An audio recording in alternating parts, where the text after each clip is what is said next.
नमस्कार मैत्रिणींनो, मी वर्षा फॅशन या यूट्यूब चॅनलमध्ये तुमचं अगदी मनापासून स्वागत करते। तर मैत्रिणींनो, आजच्या व्हिडिओमध्ये आपण बघणार आहोत एकही रुपया खर्च न करता फक्त सिंगल एकाच आयताकृती कापडापासून खूप मोठ्या साईजची तुम्ही आठवडी बाजारासाठी वापर करू शकता, किराणा सामान वगैरे आणण्यासाठी पण वापर करू शकता। अशा पद्धतीची अगदी साधी आणि सोप्या पद्धतीने दाखवणार आहे। म्हणजे नक्कीच तुम्ही हा व्हिडिओ बघून अशा पद्धतीची बॅग डिझाईन आहे ना ती बनवू शकता आणि बनवून जर पुढे विक्री पण करत असेल तर करू शकता आणि स्वतःच्या वापरत आपण आणतोच, कारण की ही शॉपिंग बॅग प्रत्येकीच्या उपयोगी येणारी आहे। तर चला जास्त वेळ न घालवता लगेचच व्हिडिओला सुरुवात करू। व्हिडिओ युजफुल आवडला तर प्लीज प्लीज प्लीज व्हिडिओला लाईक करा आणि लाईक केल्यानंतर हाईपचे जे पॉईंट असतात ना ते पण देत चला। तर चला सुरू करूया आजच्या व्हिडिओला। मैत्रिणींनो, आपल्याला एवढा एकच आयताकृती पीस लागणार आहे आणि हा आयताकृती पीस खूप मोठा आहे। तर याची राईस बॅगची लांबी रुंदी सांगते। तर बघा 22 इंच याची रुंदी आहे आणि लांबी आहे 38 इंच। आपल्याला तशी 36 इंच पाहिजे। नंतरचा आपण एक्स्ट्राचं कट करून घेऊ क्विल्टिंग केल्याच्या नंतर। आणि अस्तरसाठी एक कपडा मी इथे ठेवून घेतलेला आहे। तर सर्वात खाली अस्तर, मध्यभागी राईस बॅग आणि वरतून मेन फॅब्रिक ठेवून आपण यावरती तिरपे टिपा मारून क्विल्टिंग करून घेऊ। तर चला मी क्विल्ट करते आणि मग दाखवते। तर बघा मैत्रिणींनो, अशा पद्धतीने मी यावरती तिरपे टिपा मारून क्विल्टिंग करून घेतलेलं आहे। आता याची लांबी मी ठेवलेली आहे 36 इंच, वाढव होती ती कट केली आणि रुंदी 22 इंच। आता जिकडनं 36 इंच लांबी आहे ना त्या साईडने आपल्याला अशा पद्धतीने कपडा फोल्ड करायचा आहे। जिकडनं ओपन साईड आहे तिकडनं मी इथे 2 ठिकाणी टाचणी लावून घेतली। आता बघा इकडनं फोल्ड बाजूच्या बाजूने 4 इंचावरती आणि कडेपासून 4.5 इंचावरती आपण एक मार्किंग करून घेत आहोत। म्हणजे हा बॉटमचा बेस आपला तयार होणार आहे। ठीक आहे, इकडच्या साईडने पण सेम त्याच पद्धतीने मार्किंग करून घेतली। आता जशी मार्किंग केली तशीच आपण याची कटिंग पण करून घेऊया आणि टाचणी लावलेली काढून टाकायची आणि ओपन केल्याच्या नंतर अशा पद्धतीने हा पार्ट दिसणार आहे। आणि हे 2 पार्ट कट झाले त्याचं तुम्ही नंतर पाऊच वगैरे बनवू शकता। आता दोन्ही कडेला आपल्याला पायपिंग करून घ्यायची आहे। बघा या पद्धतीने जी आपली 22 इंचावाली साईड होती ना त्या बाजूने। तर इथे साधारणतः तुम्ही 1.5 ते 2 इंच रुंदीची पट्टी घ्या, कोणताही कपडा घेतला तरी चालेल आणि आतल्या साईडने डबल फोल्ड करून स्टिच करून घ्या।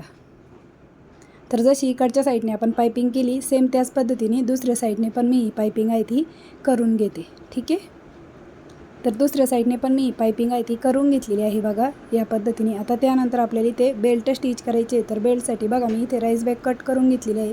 तर याची लांबी घेतलेली आहे मी 20 इंच आणि रुंदी आहे 1 इंच आणि 3 इंचची मेन कपडा आहे। आणि अशा पद्धतीने दोन्ही कडा आपल्याला अगोदर फोल्ड करायचे आहे आणि मग बेल्ट स्टिच करायचं। तर अशा प्रकारे हे दोनही बेल्ट मी स्टिच करून घेतलेले आहेत बघा या पद्धतीने। आणि कडेला पण असं फिनिश करून घेतलेले आहे, म्हणजे कुठूनही त्याचे धागे वगैरे निघणार नाही। आता त्यानंतर बेल्ट कसे लावायचे ते सांगते। जिकडनं आपण पायपिंग केली ना त्या बाजूचा आपल्याला सेंटर मार्क करून घ्यायचा आहे, म्हणजे 22 इंचावाल्या। तर इथे सेंटरला एक मार्क केलं, सेंटरपासून 1.5 इंच इकडे आणि 1.5 इंच तिकडे मार्किंग केली आणि याच्या खाली आपल्याला 2 इंचावरती एक मार्किंग करायचं आहे, म्हणजे 2 इंच खाली आपल्याला बेल्ट स्टिच करायचं आहे कडेपर्यंत।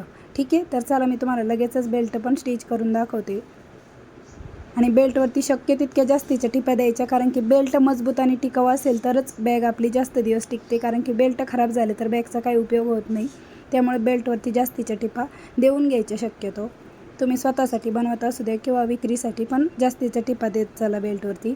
आता दुसरा पण बेल्ट मी सेम याच पद्धतीने स्टिच करून घेते, जसा हा केला सेम त्याच पद्धतीने। तर अशा प्रकारे मैत्रिणींनो, दुसऱ्या साईडचा बेल्ट पण मी स्टिच करून घेतलेला आहे। तुम्हाला मी एक स्टिच करून दाखवला होता, त्याच पद्धतीने दुसरा पण स्टिच करून घेतला। आता त्यानंतर आपल्याला या दोनही कडा आहेत त्या स्टिच करून घ्यायचे बघा। आणि बेल्ट बरोबर समोरासमोर पकडायचे, कडेला मागे पुढे झालं तरी चालतंय, फक्त बेल्ट व्यवस्थित पकडायचे आणि दोन्ही कडा आपल्याला स्टिच करून घ्यायचे आहेत।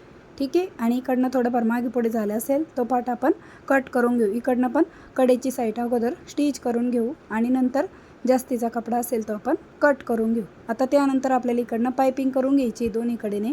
तर पायपिंगसाठी मी इथे दुसरा कपडा घेतलेला आहे, तुम्ही कोणताही फॅब्रिक घेऊ शकता 1.5 ते 2 इंच रुंदीचा। आणि तो अशा पद्धतीने आपल्याला डबल फोल्ड करून स्टिच करून घ्यायचा आहे, म्हणजे कोणतेही धागे वगैरे जे असतील ते कवर होतील, दिसणार नाही आतून बाहेरून फिनिशिंगमध्ये। आता दुसऱ्या साईडने पण मी सेम याच पद्धतीने पायपिंग करून घेते। ठीक आहे, तर दुसऱ्या साईडने पण मैत्रिणींना मी अशा पद्धतीने पायपिंग करून घेतलेली आहे। आता त्यानंतर आपल्याला बॉटमचा बेस आहे तो स्टिच करून घ्यायचा आहे। तर बघा अशा पद्धतीने करायचा आणि हा बॉटमचा बेस स्टिच करून घ्यायचा। तर दोन्ही साईडने मी हा बॉटमचा बेस स्टिच करते आणि यावरती पण पायपिंग करून घेते आणि मग दाखवते तुम्हाला। तर अशा प्रकारे मैत्रिणींनो, बॉटमचा बेस पण मी स्टिच करून घेतलेला आहे आणि यावरती पायपिंग पण करून घेतलेली आहे। आता त्यानंतर आपल्याला ही बॅग राईट साईडला टर्न करून घ्यायची आहे। तर व्यवस्थित त्याचे जे 4 कॉर्नर आहेत ना बॉटमचे ते बाहेर काढून घ्यायचे. आता तुम्ही ही बॅग आहे ना ॲज इट इज अशी पण यूज करू शकता. म्हणजे आता मी जी वरची स्टिचिंग दाखवते ती तुम्ही नाही केली तरी चालेल, पण बॅगचा जो आकार आहे तो शेप व्यवस्थित येण्यासाठी बघा हा जो बेस आहे ना तो अशा पद्धतीने पकडायचा आणि या 4ही कडा आहेत ते आपल्याला स्टिच करून घ्यायचे. यामुळे काय होतं आपल्या बॅगची साईड पण तयार होते आणि एक लुक पण बदलून जातो आपल्या या बॅगचा. तुम्हाला जर द्यायची असेल तर द्या किंवा नाही दिली तरी पण तुम्ही ॲज इट इज तशी पण बॅग वापरू शकता, काहीच हरकत नाही.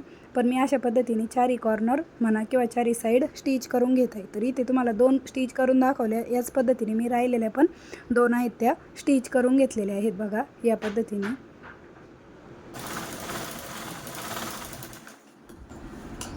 तर अशा प्रकारे 4ही कॉर्नरात आहेत ना ते बघा मी साईड अशा स्टिच करून घेतलेलं आहे. म्हणजे आपल्या बॅगीचा लुक आहे तो या पद्धतीने आलेला आहे. आणि बॉटमचा बेस पण बघा अशा पद्धतीने आहे आणि ही साईड आहे आणि खूप सुंदर अशी आपली ही बॅग डिझाईन आहे ती बनून तयार झाली आहे. आणि ती फक्त एकाच आयताकृती कापडापासून.